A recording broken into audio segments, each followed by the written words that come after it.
পাশে দেখি 1.3-এর 6 নাম্বার অঙ্কটিও অন্তত গুরুত্বপূর্ণ। এর আগের ভিডিওতে আমি 5 নাম্বারটা দিয়েছি, আজকের এই ভিডিওতে 6 নাম্বারটা দিচ্ছি।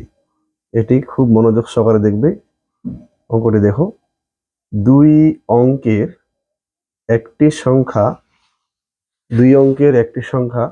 দশকের ঘরের অঙ্ক এককের ঘরের অঙ্ক অপেক্ষা 3 কম।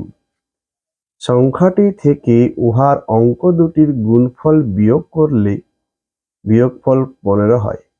সংখ্যাটির একক ঘরের অঙ্ক হিসাব করে লিখি। তাহলে উত্তর চেয়েছে হচ্ছে একক ঘরের অঙ্ক, আর দেওয়া আছে এখানে 2 অঙ্কের, আবার বলে দিয়েছে এখানে দশকের ঘরের অঙ্কটি এককের ঘরের অঙ্ক অপেক্ষা 3 কম, মানে এককের ঘরের অঙ্ক যত হবে তার থেকে দশকের ঘরের অঙ্কটি 3 ছোট হবে। তাহলে আমরা ধরি এককের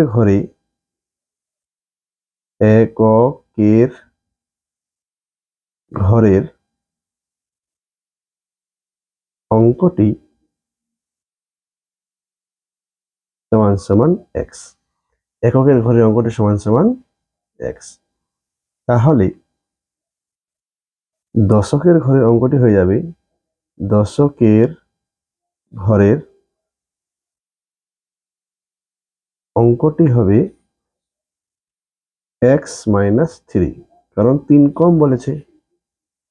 তাহলে সংখ্যাটি হবে, তাহলে সুতরাং আমরা বলতে পারি অতএব সংখ্যাটি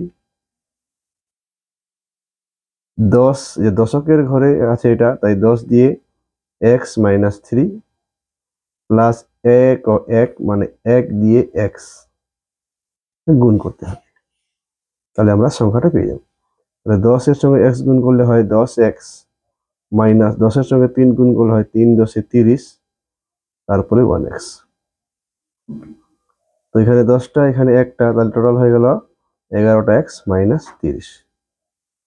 এবার প্রশ্নটা কি বলছে এই সংখ্যা থেকে অঙ্ক দুটির গুণফল বিয়োগ করলে 15 হবে। তাহলে আমরা বলতে পারি প্রশ্ন অনুসারে, অ্যাকর্ডিং টু কোশ্চেন মানে প্রশ্ন অনুসারে, তাহলে আমার যে সংখ্যা হলো সেটা হলো 11x - 30। এই সংখ্যা থেকে অঙ্ক দুটির গুণফল, একটা অঙ্ক হলো x আর একটা অঙ্ক হলো x - 3, এটা এককের এটা দশকের, তাহলে কত হবে? 15 হবে। এটা প্রশ্নটাতে বলা রয়েছে। তাহলে এবার দেখো 11x - 30 তো রয়েছে, মাইনাস x আর x মিলে হয় x², মাইনাসে মাইনাসে প্লাস, এটা x এটা 3, তাহলে হয়ে গেল 3x। ওটাই পাশে আসলে -15 = 0। এবার যার কাছে স্কোয়ার থাকবে সেটা আগে হবে, তাহলে -x² আগে হলো, আর এখানে 11 এখানে 3, তাহলে টোটাল হয়ে গেল 14x, আর এখানে আছে 30, এখানে আছে 15, তাহলে 45 = 0। এবার সামনে মাইনাসটা কমন নিয়ে নিব, তাহলে কি হবে? পরের চিহ্নগুলো চেঞ্জ হয়ে যাবে, এটা প্লাস আছে মাইনাস হয়ে যাবে, এটা মাইনাস আছে প্লাস হয়ে যাবে। আর নইলে আমরা যেটা করি সেটা যে মাইনাসে প্লাসে মাইনাস, মাইনাসে মাইনাসে প্লাস। এবার এটাও মিডল টার্ম করতে হবে। তাহলে দেখো মিডল টার্মটা করতেছি, 14 মিলাতে হবে আর 45কে ভাঙতে হবে, তাহলে 5 নং 45, তাহলে একটা হবে 9 আর একটা হবে 5 = 0।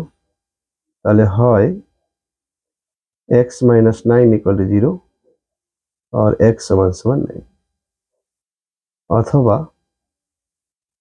x - 5 = 0 और x = 5। দুইটাই প্লাস আছে, দুইটাই উত্তরে হবে। তাহলে আমি বলতে পারি এককের ঘরের অঙ্কটি এককের ঘরের অঙ্কটি 9 অথবা 5। এই হলো অ্যান্সার। তো যদি ভালো লেগে থাকে অঙ্কটি, অবশ্যই লাইক করবে, চ্যানেলটিকে সাবস্ক্রাইব করতে ভুলবেন না। ধন্যবাদ।